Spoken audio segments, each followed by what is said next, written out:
Il est clair que l'intention est de détruire les Palestiniens à Gaza par des actes qui répondent aux critères énoncés dans la Convention sur le génocide. C'est la Convention de Genève de 1948. Ceci a été dit par le Conseil des droits de l'homme des Nations Unies, pas par moi, par le Conseil des droits de l'homme des Nations Unies. Je voudrais que tout ce que je dirai ce soir, vous le pensiez par rapport à ce qui s'est produit et ce qui continue à se produire en pire chaque jour à Gaza. On pourrait dire aussi qu'il s'est produit des choses atroces au Kivu.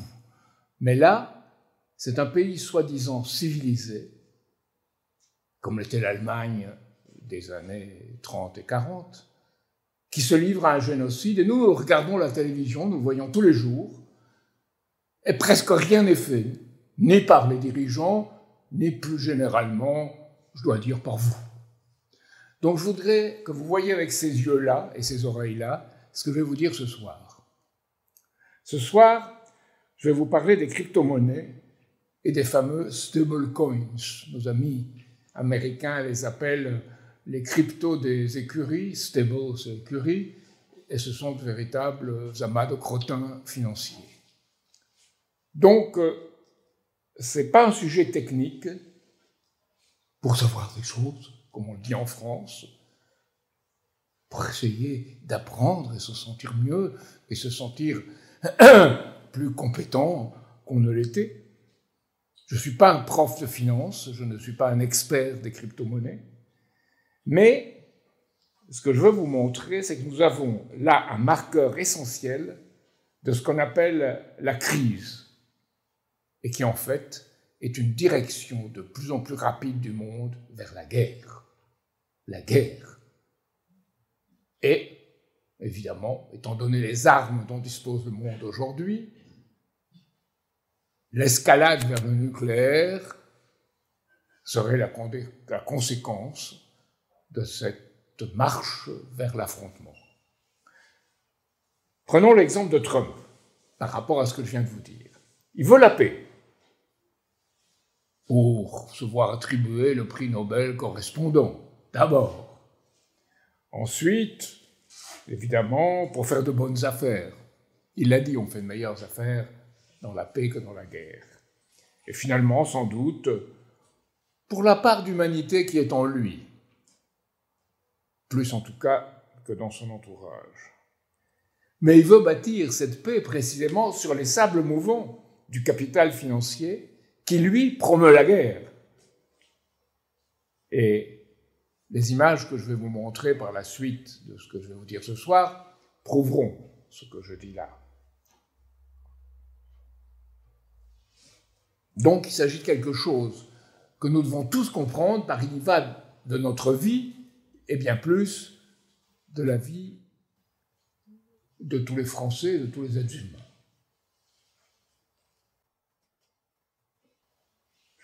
Je veux donc vous inspirer de pouvoir comprendre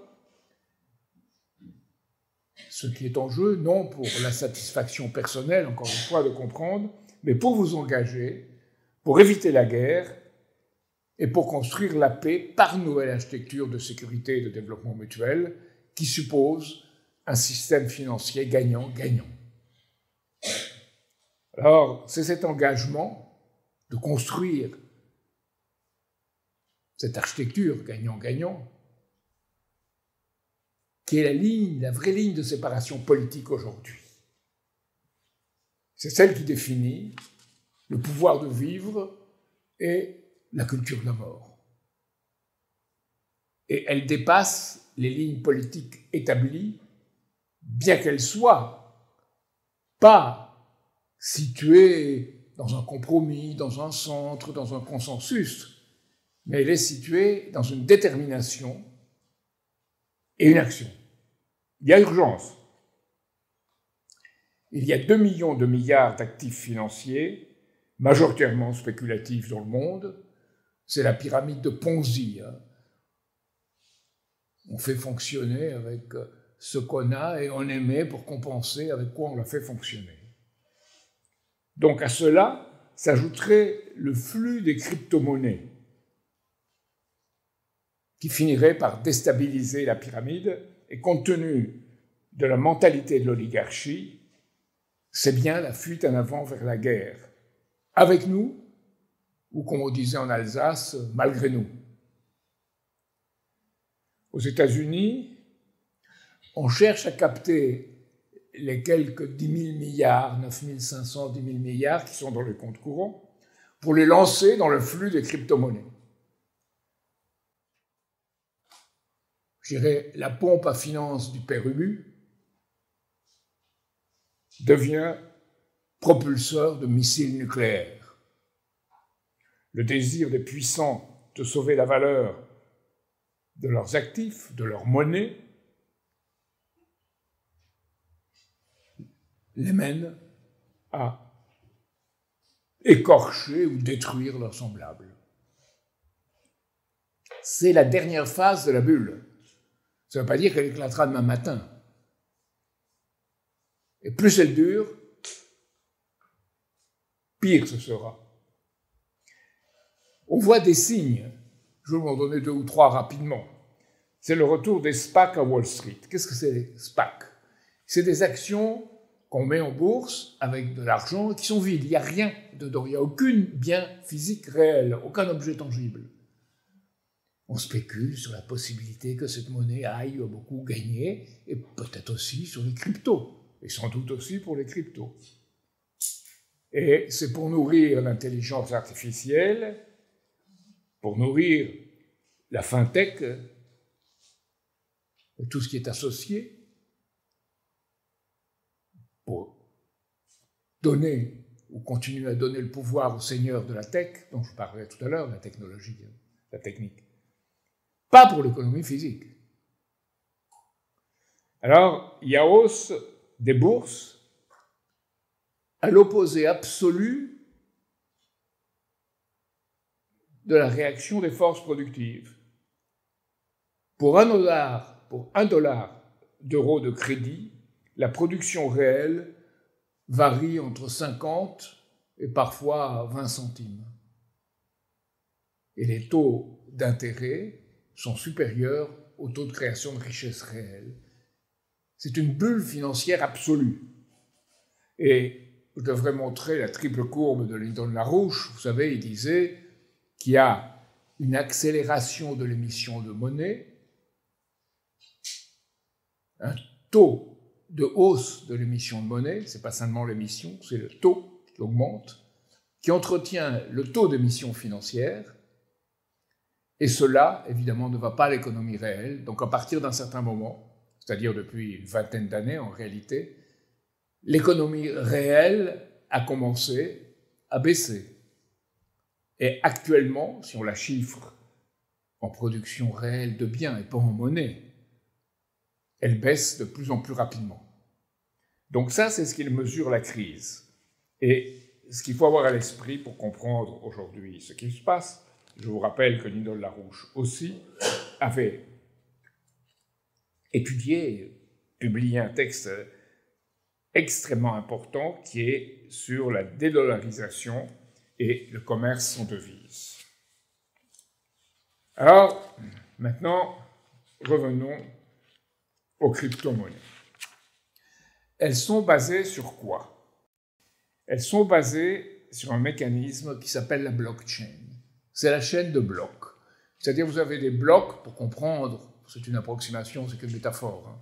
C'est comme des pages de cahier, chaque bloc. Il y a un bloc, un bloc, un bloc.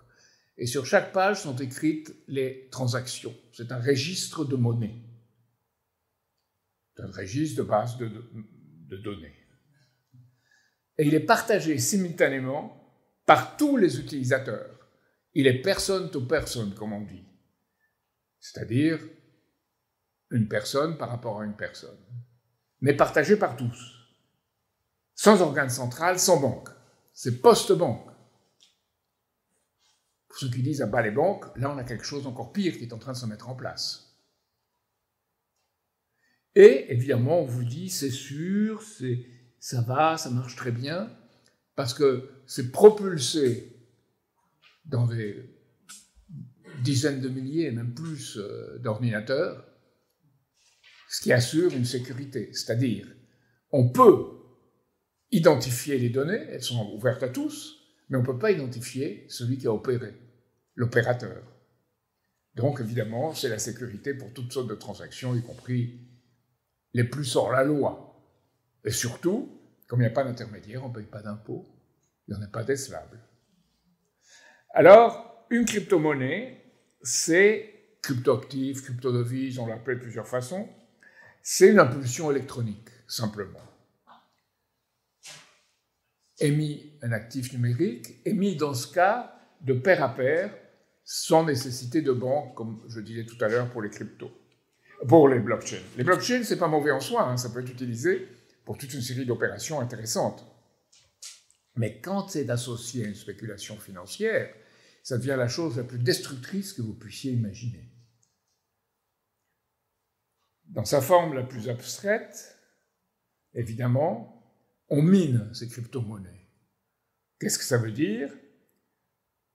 Vous fournissez un service, ça peut être pour assurer plus de sécurité, ça peut être pour vérifier la réalité des opérations, et à ce moment-là, en récompense, on vous donne une crypto. Ou plusieurs cryptos si vous faites bien le travail. Alors ça suppose, maintenant, au départ, les gens pouvaient y arriver avec quelques ordinateurs privés. Aujourd'hui, il faut des chaînes d'ordinateurs qui demandent énormément d'énergie. Alors, l'inventeur du Bitcoin, qui a été la première en tout cas devenue publique et reconnue, c'est Satoshi Nakamoto. Satoshi Nakamoto, je ne sais pas qui c'est. C'est une série de personnes. Alors évidemment, ils ont émis ça a été lancé au début de l'année 2009, et ça a la part de magie. Satoshi Nakamoto, je ne sais pas qui c'est. C'est peut-être plusieurs personnes, c'est peut-être un homme fort qui l'a fait, ou l'association de plusieurs individus, on ne sait pas. Et évidemment, il y a une part d'aventure associée à la cupidité, et c'est là que ça marche. Et évidemment, sa valeur était estimée au départ sur la base de la consommation d'électricité nécessaire à la création d'un bitcoin, c'est-à-dire c'était à l'époque 0,001 $. Évidemment, par la suite, on a vu comme elle a augmenté. Mais première invention perverse, c'est que le nombre de bitcoins émis est limité à 21 millions. Et ils sont émis de plus en plus lentement. Donc, on calcule qu'à peu près, ils seront émis dans leur totalité, et il n'y aura plus d'émissions à ce moment-là, mais ça continuera à fonctionner. C'est 2140. Et en attendant, évidemment, on rend la chose plus attirante, parce qu'on sait qu'il y a une limite et qu'il faut vite sauter avant qu'il y ait des problèmes. Sauter dedans. Hein. Alors, autre invention perverse associée, tous les 4 ans, on déduit de moitié le nombre, on appelle ça le halving, le nombre de bitcoins émis. Ce qui fait que, de plus en plus, on émet de moins en moins de bitcoins. Chaque fois, c'est une moitié, de la moitié, de la moitié. Et au départ, par bloc, comme je vous ai dit, ces blocs ou les pages du cahier, il y avait 50 bitcoins. Aujourd'hui, c'est 3,125 en 2024. Et probablement, en 2026, 1,56. Alors, je vous vais montrer d'abord l'évolution des cours du Bitcoin, les montagnes russes du Bitcoin.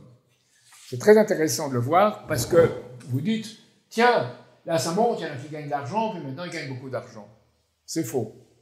Vous pouvez jouer à la baisse comme à la hausse. Et si vous êtes informé, vous jouez à la baisse comme à la hausse.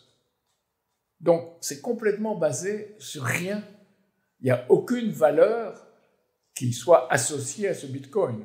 C'est simplement, au départ, on croyait que c'était une monnaie que des personnes privées pouvaient dominer. Maintenant, on est sorti du rêve. Hein. C'est un instrument de spéculation de crypto-monnaies qui a ouvert la voie à des dizaines de milliers de crypto-monnaies qui existent aujourd'hui, au Nigeria, dans les pays du Golfe, en Argentine, avec Milei, bien sûr, partout en France. Donc, voilà, ça c'est le phénomène. Maintenant, il s'aggrave, parce qu'on peut faire des ETF sur crypto-monnaies. Alors, les ETF, qu'est-ce que c'est? Vous n'achetez pas directement les crypto-monnaies, vous achetez à des gens qui ont ces crypto-monnaies, donc, et qui les gèrent pour vous. Les ETF en Bitcoin ont été autorisés à partir de janvier 2024. Et là, évidemment, par exemple, il y a eu le BlackRock Bitcoin.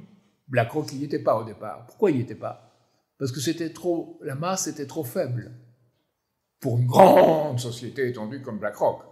Donc s'ils jouaient là-dedans, ils déginglaient le tout. Mais là, c'est possible parce que ça a grandi. Et voilà tous ces organismes spéculateurs qui s'y mettent. Et vous avez vu la valeur du Bitcoin qui monte, qui monte, qui monte. Et on dit ces ETF en crypto-monnaie qui sont repris dans le système bancaire. Hein, c'est l'infection permanente. Ça permet, dit-on, investir sans acheter ou stocker les crypto-monnaies.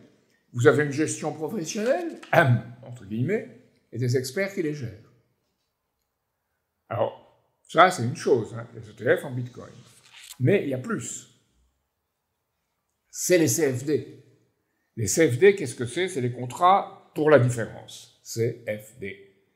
Un instrument financier qui rend le trading particulièrement flexible.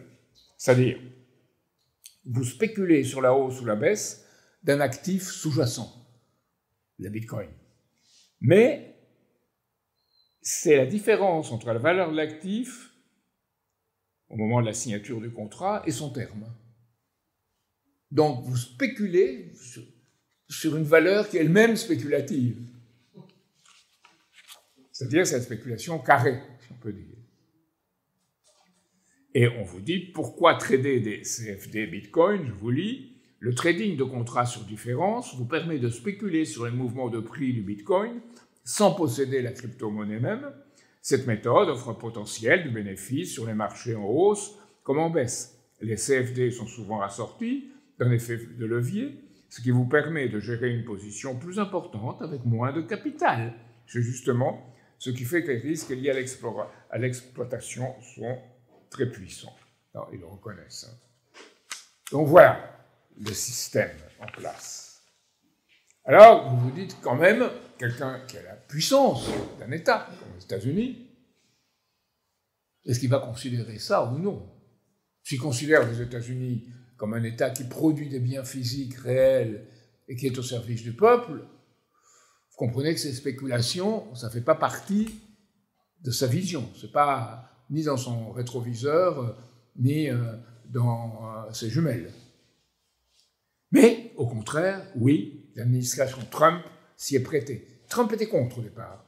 Et c'est tout son entourage qui lui a dit « Mais vas-y, vas-y, vas-y, il y a un pognon de dingue à se faire, il y a une puissance de dingue à se faire, vas-y ». Alors, il a nommé quelqu'un qui s'appelle Paul Atkins à la Security and Exchange Commission. C'est le gendarme de la bourse et des questions financières aux États-Unis. Paul Atkins est un fan des cryptos. Il vient de la bande de Silicon Valley. C'est un fan des cryptos. Avant, il y avait quelqu'un qui s'appelait Gary Gensler, qui lui était beaucoup moins favorable. Trump l'a viré, et il a nommé Atkins. Atkins dit, les cryptos, c'est l'avenir.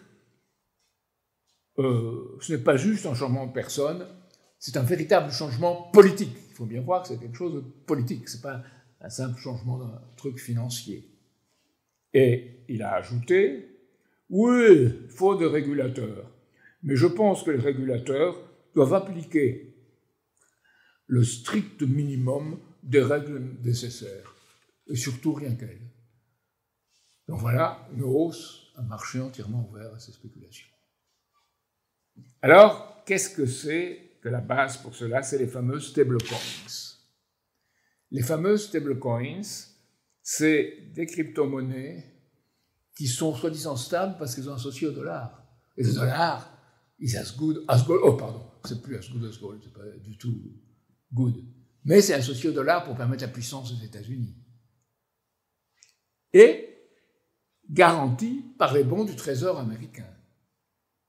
Et c'est là que les stablecoins infectent directement la Réserve fédérale américaine. Ce qui a été voté au Congrès américain, c'est la Guiding and Establishing National Innovations for US Stablecoins Act. Ça s'appelle, ils ont pris exprès les initiatives Genius, parce que Trump vous dit, c'est génial. C'est génial, on le montre, il n'y a que celle-là, il n'y a pas l'autre. Non, il n'y a que celle-là. Trump, non, il est tout content, il est tout content.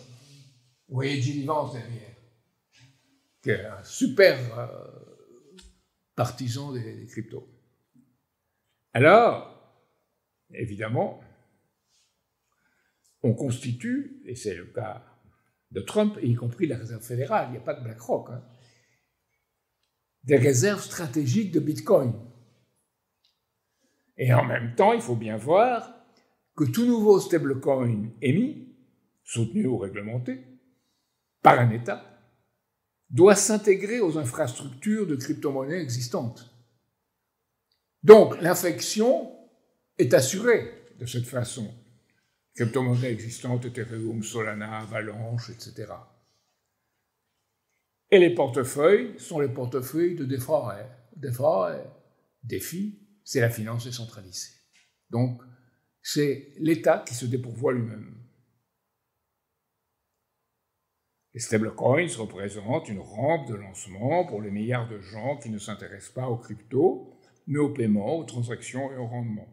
L'argent du monde, citation de l'entourage de Trump, est en train de se faire traîner par les cheveux jusque sur les rails des crypto-monnaies.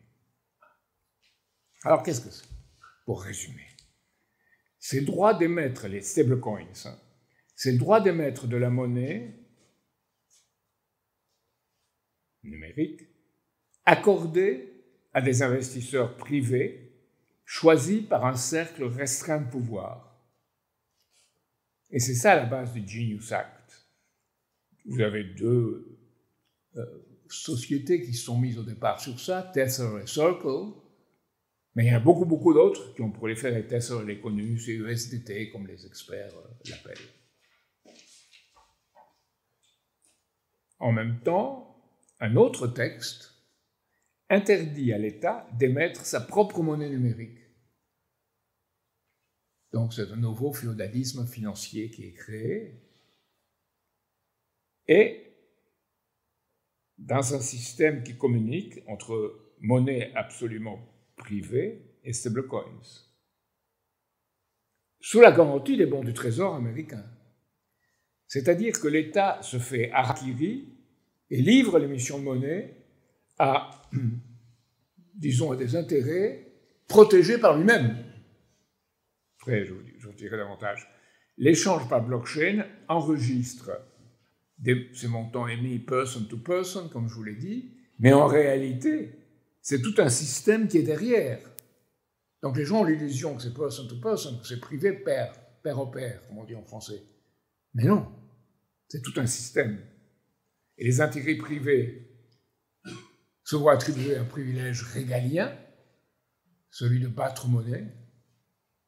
Les échanges entre eux échappent à l'impôt, échappent au contrôle, et les émetteurs touchent en plus le taux d'intérêt de la Réserve fédérale sur les bons du Trésor, c'est-à-dire 4,25 à 4,5%, je ne sais pas si il passera de 4 à 4,25, ça n'a pas d'importance de toute façon pour où elle est aujourd'hui.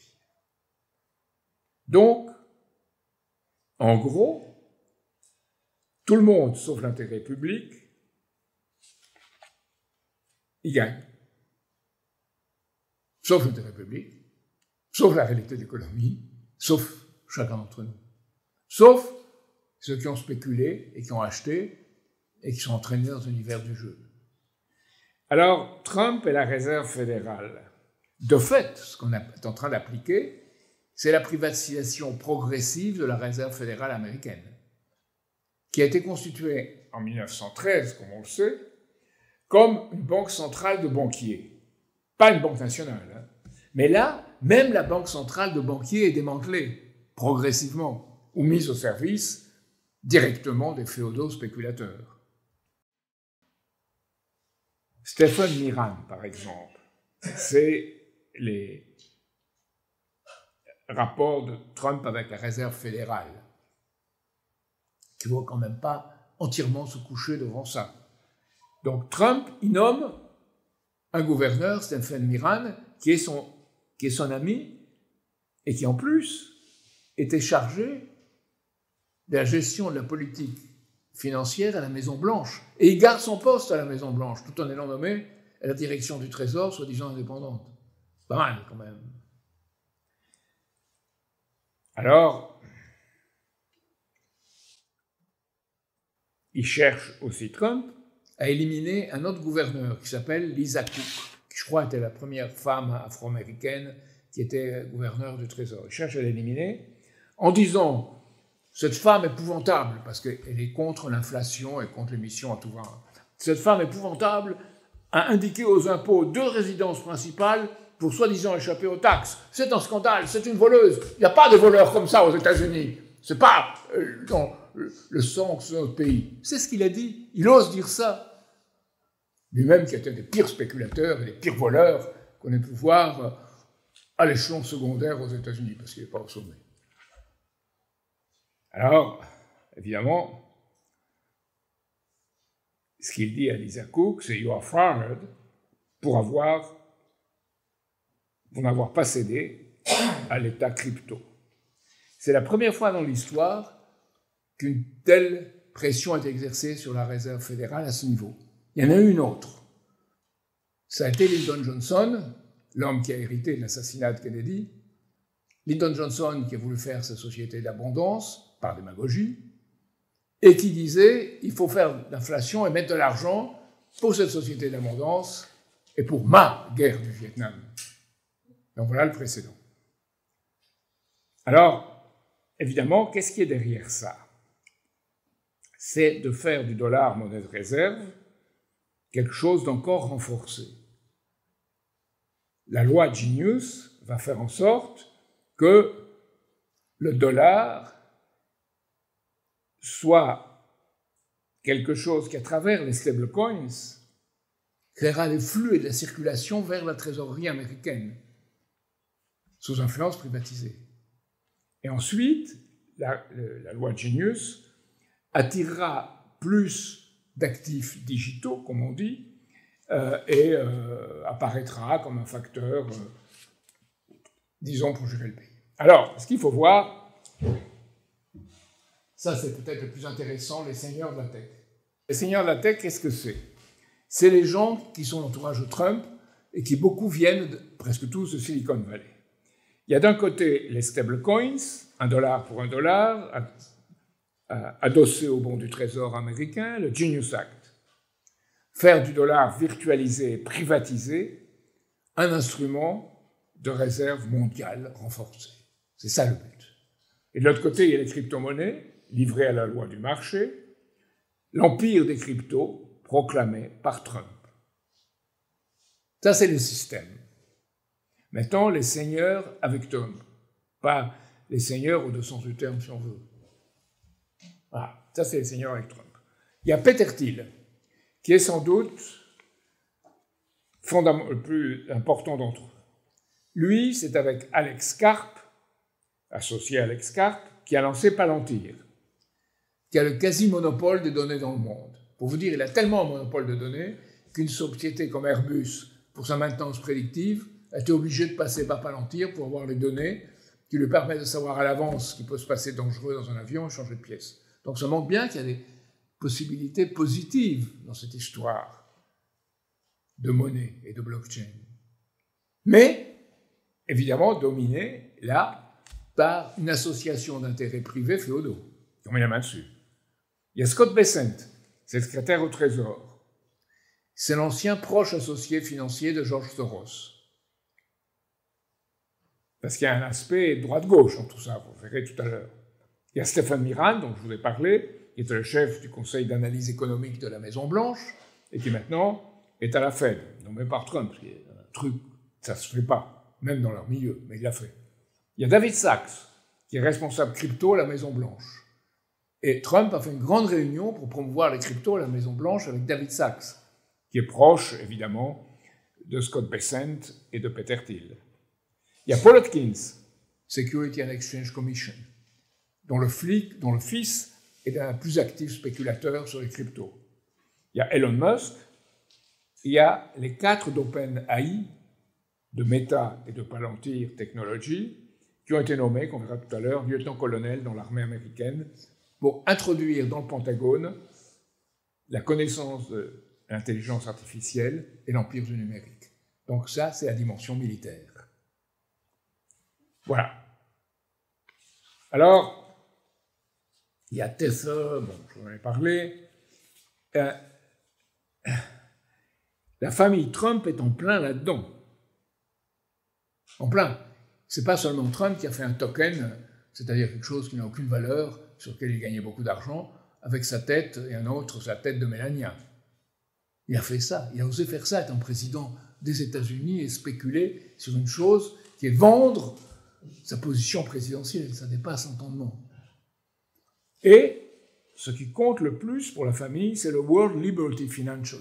Tous ces gens, comme l'extrême droite en France, n'ont qu'un mot à la bouche: liberté, liberté, liberté. C'est des libertariens, après tout, qui utilisent l'État pour les servir. Mais ça, c'est une contradiction de l'histoire. Donc, ils sont tous associés à une plateforme de DeFi, de la finance décentralisée, qui est avec Eric Trump et son frère Donald Jr., et qui font la promotion. Alors, pour J.D. Vance, c'est encore plus intéressant. Parce que là, on voit tout de suite l'angle britannique. Et J.D. Vance a déclaré dans un média britannique, je l'avais cité à notre conférence de Berlin, un média qui s'appelle Unheard, non, c'est un jeu de mots, des choses qu'on n'a pas entendues. Donc, sur Trump et son amour du Royaume-Uni. Donc voilà la citation de Vance, donc, qui, avec Donald Trump et le fils de Paul Atkins, était à Las Vegas dans un grand programme pour célébrer les crypto-monnaies.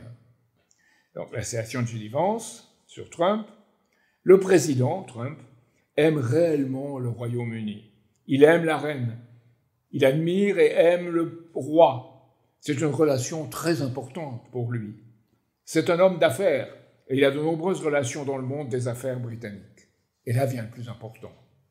Mais je crois que c'est bien plus profond que cela. C'est une véritable affinité culturelle. Bien sûr, l'Amérique est fondamentalement, ajoute Vance, un pays anglo-saxon. Et ça, c'est le moment précis où Trump est aujourd'hui au Royaume-Uni. Charles et la reine ont organisé toutes les festivités pour que ce m'as-tu vu soit impressionné. Et au moment où tous les Européens, vous les avez vus assis en cercle devant Trump, on dirait: ah là là, ils s'inclinent devant lui. C'est vrai qu'ils acceptent l'obséquiosité, mais en réalité, c'est pour manipuler Trump et l'entraîner dans la guerre. Et ce qui est en train d'arriver maintenant. De force, des gens au Sénat, comme Lindsey Graham, et les gens dans son entourage, qui sont des fanatiques religieux, qui n'ont rien à voir avec le judaïsme, qui sont dans une espèce de, je ne sais pas comment appeler cela, mais des voyous messianiques, comme Netanyahou, et je partage ça avec lui. Netanyahou, qui est, en réalité, on dit que c'est par intérêt électoral, c'est pour le pouvoir, c'est par opportunisme, il y a beaucoup plus que ça, Netanyahou. Quand il a mentionné de dire, en prenant la Bible, que l'ennemi c'est Amalek, et Amalek dit: l'ennemi, il faut le poursuivre jusqu'au fœtus dans leur chèvre. C'est écrit dans la Bible. On voit dans quel sens cet homme lit la Bible. Donc Trump est entouré par des gens de même acabit. Et il y a l'aspect britannique. Alors sur ça, Je vais vous dire une chose, Chatham House, David Goodin, qui est banquier de marché en Angleterre, c'est le Royal Institute for Strategic Studies, Chatham House, où Kissinger, à l'époque, avait dit « Je renseigne d'abord mes amis britanniques avant le gouvernement américain ». Alors, Chatham House, les cryptos représentent bien entendu certains risques, mais ils sont les bienvenus dans la mesure où ils contraindront des régimes autocrates à ouvrir leurs portes au flux de capitaux financiers. La vision britannique. Donc on s'y met. Et c'est dans le cadre de ce qu'on appelle la weaponization of all, que tout sert d'arme, que le dollar, la livre, les êtres humains, tout est une arme qu'on utilise pour conserver son pouvoir. Alors, dans la chanson, vous avez, ça ne pouvait pas manquer, Jacques Attali, qui dit, alors lui, on peut imaginer d'aller beaucoup plus loin dans ce sens et que des milliers de gens dans un pays transfèrent peu à peu leurs échanges entre eux et avec l'étranger vers le dollar, sans que leur gouvernement n'y puisse grand-chose. Et il ajoute, l'usage des stablecoins a commencé, je suis convaincu que de tels instruments peuvent devenir des acteurs majeurs dans une mondialisation des marchés. Quelques grands pays pourraient voir disparaître leur monnaie nationale. Le Brésil, le Nigeria, l'Indonésie, la Turquie, l'Inde sont des candidats naturels à cela. On s'est dit crûment. C'est une attaque contre les BRICS et contre l'esprit de Bandung et c'est une attaque contre la majorité mondiale. Alors, de l'autre côté, les gens conscients, c'est pour ça que ça montre bien quelle est la répartition de force. Paolo Savona, qui dirige la Security and Exchange Commission italienne, qui s'appelle la CONSOB, il dit « Légitimer et légaliser les crypto-monnaies représente un risque énorme. Le danger est que le concept même d'argent soit perdu. » Et plus encore, Yanis Varoufakis, l'ancien ministre des Finances et de l'économie grecque. Non seulement Genius autorise les stablecoins privés, mais une autre proposition de loi, c'est ce que je vous disais, vise à interdire à la Réserve fédérale américaine d'émettre une monnaie numérique de banque centrale, MNBC. Alors, une monnaie numérique de banque centrale, il faut savoir que beaucoup de pays le font, et pas seulement la Chine et la Russie aujourd'hui. Alors, il y a eu un tel chaos monétaire aux États-Unis en 1837, avec le président Andrew Jackson, qui était anti-banque, j'aime pas le bon. Il faut que tout le monde puisse avoir son argent. Donc tout le monde se fait bien faire son argent, et l'économie américaine est tombée dans la catastrophe de la féodalisation. On peut faire pire que les banques, c'est ça, la même chose. Avec les banques qui essaient de servir au passage, les plus fortes. Parce que dans la loi de la jungle, c'est le tigre qui gagne toujours. Donc on en est là, aujourd'hui, de la même façon. Alors, ce que dit Varoufakis, il ajoute, les mêmes libertariens qui s'insurgent contre l'État supplient aujourd'hui celui-ci de transformer le stablecoins en monnaie de facto officielle. Et là, bien, il a mis le point sur la réalité. On peut imaginer que ça aille beaucoup plus loin, etc., Attali. Donc voilà, je vous dis ça pour vous montrer que le défi est bien posé. Alors il y a d'autres gens qui vous disent, oui, mais on va se réfugier dans l'or. L'or va nous assurer. Bien, je vais vous montrer quelque chose sur l'or. Alors vous voyez là que l'or n'est plus un refuge. Il l'est en partie, mais il ne l'est plus, fondamentalement. C'est aussi une forme de spéculation. Et vous avez vu que l'or, pratiquement, évolue dans la même direction que les bitcoins. Moins. Mais quand même, il suit exactement la même direction spéculative. Donc tout le système est imprégné. Et il y a pire que tout ça. C'est un plan qui n'est pas encore appliqué. Mais quand on parle à voix basse dans les secteurs américains, c'est créer un type nouveau de bons du trésor américain, associant les bons du trésor au Bitcoin. Et il y aurait un bon du Trésor avec 90% d'une obligation comme maintenant, dopé par 10% de Bitcoin, pour augmenter l'incitation à acheter des bons du Trésor américains et aller vers le dollar, en mobilisant la fluidité, comme ils disent. Alors certains y voient la grande réforme maximum du XXIe siècle. Maintenant, passons aux images. Celle-là est très intéressante. C'est une série d'articles du Monde, il ne faut pas dire que les Français l'ignorent, sur les seigneurs de la tech.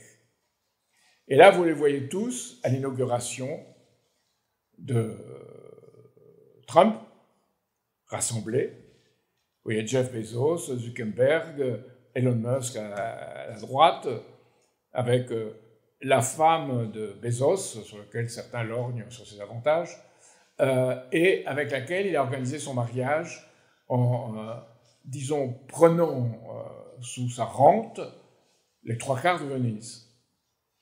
Donc ces gens-là étendent leur possession au monde entier, et ça, c'est les nouveaux alliés de Donald Trump. Maintenant, de qui ils ont été anciens alliés dans le temps, et ça, c'est très intéressant, c'est Clinton, quand Silicon Valley était soi-disant à gauche. Vous voyez que la gauche et la droite, ça ne veut rien dire aux États-Unis. Alex Karp, qui est à Palantir, est soi-disant de gauche. Alors que Peter Thiel est d'extrême droite. Aucune importance, ils sont tous les deux dans Palantir. Et là, ils étaient avec Clinton. Comme Clinton n'était pas entièrement de ce sentiment-là, il a été Levinskié. Il a acheté Monica Lewinsky dans ses bras et on a fait tout un scandale sexuel. Ça ne veut pas dire, quand il y a un scandale sexuel, vous êtes nécessairement bon. Mais ça veut dire que le scandale sexuel est utilisé. Et regardez avec Trump. Nos amis américains, certains, comme cet expert Harry McGovern, sont convaincus que Netanyahou a des éléments sur l'implication de Trump dans les affaires de Epstein. Alors, l'avocat d'Epstein est le même qui a lancé l'accusation, était le même qui avait lancé l'accusation Canesta contre Clinton. Chantage. Tous ces gens-là se tiennent par le chantage et par des affaires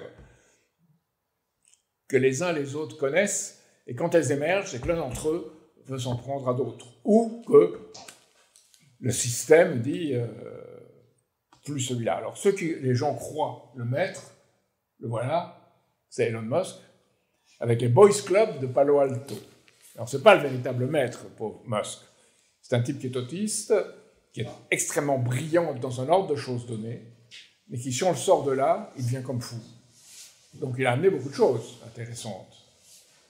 Mais il est dans ce cas. Maintenant, le meilleur de tout, c'est le suivant. Vous voyez, c'est les militaires, hein, les 4 militaires. 2 d'OpenAI, 1 de Meta et 1 de Palantir. C'est des gens qui n'ont probablement jamais connu l'armée, ou peut-être ils ont fait quelque chose dans l'armée. D'un coup, ils sont bombardés lieutenant-colonel, et je lis pourquoi. Ils ont été lieutenant-colonel pour communiquer et connaître le rôle de l'intelligence artificielle au sein du Pentagone. Et évidemment, combler le fossé technique entre le secteur commercial et le monde militaire. Donc la voilà, celle dont parlait Eisenhower. Le complexe militaro-industriel, mais c'est bien plus, c'est militaro-financier, et comme le dit Ray McGovern, tout y est impliqué dans une sorte d'ensemble mou qui s'étend au sein des États-Unis. Avec un petit cerveau britannique qui, toujours, a sa place, mais le pouvoir n'est plus directement en lui. Il est celui qui manipule, mais le pouvoir, il est là, le muscle est là aux États-Unis. Et dans tout ce qui se passe à Silicon Valley, ce que je vous ai montré. C'est pour ça que c'est si grave. Maintenant, le personnage de Peter Thiel. Alors, Peter Thiel, lui, il ne croit pas à tout ça. Il dit c'est fondamental, il faut l'avoir, mais Il faut la tech, hein, mais pour dominer. Il dit, on est arrivé à un bout du monde, voilà, on doit se contenter des progrès passés, il ne faut pas faire grand cas des révolutions numériques, il faut simplement les appliquer pour garder le pouvoir. Lui, il est beaucoup plus cynique. Et Thiel, donc avec Karp, c'est Palantir, c'est la domination des données. Alors, il dit, il faut sortir de la politique, il ne faut plus de politique, c'est dangereux. Il faut que les gens, et ça c'est la suite, hein, il faut que les gens compétents aient le pouvoir, et ils l'ont par le droit. Parce que si on donnait le pouvoir à des gens qui sont compétents, ce serait un désastre. Donc nous qui avons réussi, Bezos, moi, tous les autres, naturellement, il est normal qu'on ait le pouvoir. Alors, il y a un manifeste techno-optimiste, je ne sais pas si je voulais montrer ça sur le moment portrait, qui a été écrit à Silicon Valley. Et ce manifeste techno-optimiste, 16 octobre 2023, c'est un certain Marc Andreessen, qui est un grand investisseur de Silicon Valley. Lui, qu'est-ce qu'il dit? Il faut la technique, il faut même la fusion thermonucléaire pour avoir la force, dominer et faire des entrepreneurs privés qui le maîtrisent et qui soient une sorte d'héros nietzschéen de l'aventure. Et c'est l'influence de l'auteur le plus lu aux États-Unis après la Bible, qui s'appelle Ayn Rand. C'est la puissance de l'industriel contre l'État. Vous voyez, toute la chanson de Milley, à la façon plus grossière de Bolsonaro, c'est la même chose. Et de Trump, dans une certaine mesure, moindre. C'est que l'État ne sait pas faire, il est mauvais, et c'est la personne privée affirmant sa puissance qui peut affirmer sa domination. Maintenant, revenons à la France. Vous savez qu'il y a quelque chose qui s'appelle géopolitique profonde, dans laquelle il y a des gens qui s'insurgent contre le système, et qui ont un magazine qui s'appelle Géopolitique profonde, d'ailleurs, c'est le numéro de septembre qui m'ont été donnés, et une nouvelle rubrique placement. Et dans cette rubrique placement, qu'est-ce qu'ils conseillent? Solana, Tesla, Bifi Finance, Ethereum, Pax Gold. Donc voilà des gens qui soi-disant sont opposés au système, qui conseillent d'investir dans ce qui est précisément le pire du système. Alors évidemment, il n'y a pas que. À Paris, sommet pour l'Union des droites, sommet des libertés. C'était quoi? Je crois que c'était le 26 ou le 25 juin. Et là, il y avait tous les libéraux conservateurs. Marine Le Pen n'y était pas. Bardella, oui. Nicolas Dupont-Aignan, donc vous voyez le crâne. Là. Knafo, qui est le Bitcoin incarné. Évidemment, Zemmour, qui a été un principal orateur au mouvement en Angleterre qui a réuni 150 000 personnes contre les immigrés. Il disait « Out with them! Get them out !» Donc bon. Et là, vous avez Marine Maréchal Le Pen, Maréchal Le Pen. Vous avez tous ces gens avec un stand au milieu de quelqu'un qui s'appelle Pierre Noisat, qui était là pour apprendre comment se servir des bitcoins, comment investir dans cela, et pour ouvrir les portes à tous dans l'univers des bitcoins. Mais il y a mieux. Marine Le Pen et Jordan Bardella sont allés dans une ville qui m'est chère parce que à la famille, parce que j'aime beaucoup la mer dans le Cotentin, et c'était à Flamanville. Et Marine Le Pen a dit, c'est le moment de jouer les bitcoins, c'est favorable au bitcoin, et il faut brancher le bitcoin sur le nucléaire. Pour avoir l'électricité, il faut beaucoup d'électricité qui nous permettent de faire le bitcoin. Alors, je dois dire qu'il y a un avantage à LFI, c'est qu'ils sont trop ignorants et trop furieux pour comprendre ce que c'est. C'est peut-être leur avantage. Grand péril, peut-être la bêtise est un avantage. Alors, il y a des bonnes nouvelles. C'est le flop de la banque de l'OTAN. Ça, c'est une bonne nouvelle. Les Anglais ont voulu faire une banque de l'OTAN et ça n'a pas marché. Donc, ils ne sont pas arrivés à faire ça. Et on ne sait pas, peut-être qu'il y a autre chose qui sortira, qui sera du même acabit. Mais ça n'a pas marché.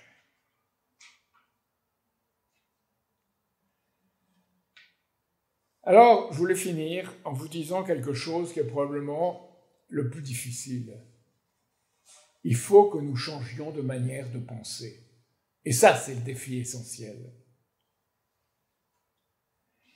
Car il faut bien voir que la tentation des cryptos, si vous pensez dans un système fermé, et si vous pensez que faire de l'argent, c'est essentiel, et pour toute une génération qui a perdu ses repères, reste lui de l'argent, là. Ça permet beaucoup de choses, l'argent. Les loisirs, les femmes, les hommes, tout ce qu'on voudra. Donc, pour ces gens, c'est attirant, parce qu'ils ont beaucoup gagné d'argent dans le Bitcoin et avec les autres cryptos. Et rappelez-vous cette histoire de Saint-Augustin, c'est du même ordre, qui avait un de ses proches qui voulait aller au jeu à Rome, voir les jeux, voir ce qui se passait, voir les gladiateurs, voir les lions dévorants, etc. Et Saint-Augustin lui dit non, on n'y va pas. Puis il y va. Et là, je trouve ça vraiment... C'est la force, c'est fascinant. Et on peut parier. Est-ce que le lion mangera le gladiateur ou est-ce que le gladiateur qui mangera le lion? C'est un beau pari. Et quand il revient, il est tout déprimé, et tout embêté, tout ça. Et Augustin lui dit, tu vois, que ça a un effet. Ben là, c'est la même chose. Ça a un effet. Parce que les jeunes adultes et même des ados, ils jouent dans le monde entier. Notre ami Carolina du Mexique m'a dit que tous les jeunes Mexicains jouaient sur ça. Et gagnaient. Bon, en premier temps, dans le casino, on gagne toujours au début, on perd tout à la fin. C'est classique. Donc, de plus, ces cryptos et cet univers de gagner-perdre, renforcé par les sports de masse, la fascination pour Mbappé ou d'autres, ça fait que ces cryptos sont associés à quoi? Aux jeux vidéo violents et aux jeux vidéo en général. C'est le même univers de paris sur la force, de paris sur les gagnants, où le gagnant peut remporter toute la mise. Et c'est substituer, et ça qu'il faut fondamental et que vous devez comprendre, c'est substituer une société du pari à une société du travail humain. Et c'est ça l'enjeu véritable, profond des choses. Alors écoutons un banquier français avec une intelligence perverse, ce qu'il nous dit, sur YouTube. Il faut faire ce qu'on n'a pas encore fait, ce que n'a pas encore fait BlackRock. On se faufile dans les endroits où ils ne peuvent aller. Alors ça, c'est très intéressant. Parce que DARPA, pour la Silicon Valley, qui est l'agence militaire du Pentagone qui finance les nouvelles techniques, eh bien, ils ont financé au départ les hippies qui sont allés à Silicon Valley et qui se sont transformés de hippie New Age en yuppie, puis de yuppie en gagnant de l'argent en seigneur de la tech, puis de seigneur de la tech en fasciste financier, parce qu'il faut bien utiliser le mot, comme j'avais utilisé dans ma campagne présidentielle de 2007. C'est des fascistes financiers, c'est un nouveau fascisme, ce que vous voyez là. Alors, ce que dit ce banquier, c'est dit, dans le travail, dans le domaine professionnel, il ne faut pas chercher à distinguer le bien du mal. Il faut chercher à distinguer ce qui marche durablement et ce qui ne marche pas durablement. Et si ça marche, il faut essayer d'en tirer profit. Voilà exactement ce qui est dans la tête de ces gens-là. C'est un système logique, hein. Et il applique pour ça les mathématiques. Alors vous avez vu, certains d'entre vous, qu'on avait attaqué souvent Bertrand Russell, qui a exactement ce même système. Il dit, le jour où l'on sera convaincant, c'est le jour où les gens croiront que la neige est noire. Bon. C'est excessif, il en fait une métaphore, mais c'est la dissolution des critères de référence et la dissolution des repères. Le bien quelque part, est ridicule et malfaisant, peut devenir malfaisant. Et ces gens-là, en réalité, ils méprisent même les médias et leurs narratifs. Pour eux, tout ce qui est dit sur Poutine, le boucher du Kremlin, Xi Jinping, le maître de Beijing, et plus généralement tous les autres, eux n'y croient pas vraiment. Mais ils l'utilisent comme narratif pour laver le cerveau des gens. Et ils sont prêts, s'il le faut, à faire business avec ces gens-là, avec tout le monde, avec ceux qui critiquent. Si ça leur favorise, sinon ils les écrasent sous les bombes. Il faut bien voir la mentalité, c'est ça que je voulais vous dire, sur changer de façon de penser. Ce qu'ils pensent, eux, c'est nous les malins, on ne croit pas à toutes ces histoires de narratifs et tout ça. Mais on les répète et on les promeut parce que ça marche. Ça a marché pour garder notre pouvoir. Et ça marche. Et oui, regardez Gaza, Netanyahou pense que ça marche. Et ça marche dans le court terme. Et il peut se permettre de bombarder qui il veut. 8 pays, on les a comptés, 7 ou 8, ça dépend comment on considère l'État palestinien. Quand, au mépris du droit international, et on l'a vu à Doha récemment, il bombarde les pays qui sont, même pour certains, pas en guerre avec lui et pas ses ennemis. Pour poursuivre. Ceux qui pensent le gênent. Et les gens de Silicon Valley, c'est pareil. Vous savez, notre ami Ray McGovern m'a dit, leur vision d'esprit, c'est Marc-Antoine dans Jules César, de Shakespeare. Vous vous rappelez ce que dit Marc-Antoine? Carnage, carnage! Déclenchons toutes nos forces. Donc, ils pensent que s'il le faut, il faut être prêt à ça. Voilà ce que je voulais vous dire ce soir. Pourquoi ces gens tuent l'esprit de Bandung et visent aujourd'hui les BRICS et l'Organisation de confiance de Shanghai. Ils visent en réalité à travers eux l'espérance. Ils visent ce qui est humain en nous. Ils visent en nous tout ce qui peut représenter le destin commun de l'humanité. C'est ça qu'ils visent. Alors Gaza en est la preuve. Et Gaza, quelque part, c'est une image extrême, mais une image qui est du même, je dirais, qui s'accorde à ce qu'ils pensent faire de nous demain. Sous une autre forme peut-être, mais ils le feront aussi. Et pour cela, évidemment, c'est la nécessité de s'engager. Et c'est la réalité dans laquelle nous sommes tous plongés. Et le défi, c'est de la destinée commune de l'humanité et qu'elle continue. Alors, c'est un pari aussi, mais un pari que toute notre histoire justifie. De leur côté, ils parient que c'est la cupidité, que ce qui marche, ça marche, et tant pis pour le bien, tant pis pour le mal. Notre pari, nous, c'est que jusqu'à présent, il y a une puissance du vivant et du pensant qui a abouti à ce que nous sommes, c'est-à-dire 8 milliards d'êtres humains sur cette planète. Et que le fait qu'on ait arrêté le développement, c'est de fait ce qui arrive dans le monde, qu'on ait arrêté les naissances, eh bien, c'est quelque chose qu'on peut surmonter. Qu'on peut arriver à un monde dans lequel il se déclenche une vision de l'avenir dans lequel tout le monde soit déterminé que c'est meilleur. Vous savez, moi j'ai vécu dans les années 1950. On vivait beaucoup moins bien qu'aujourd'hui. Mais on avait une très grande espérance de vivre mieux.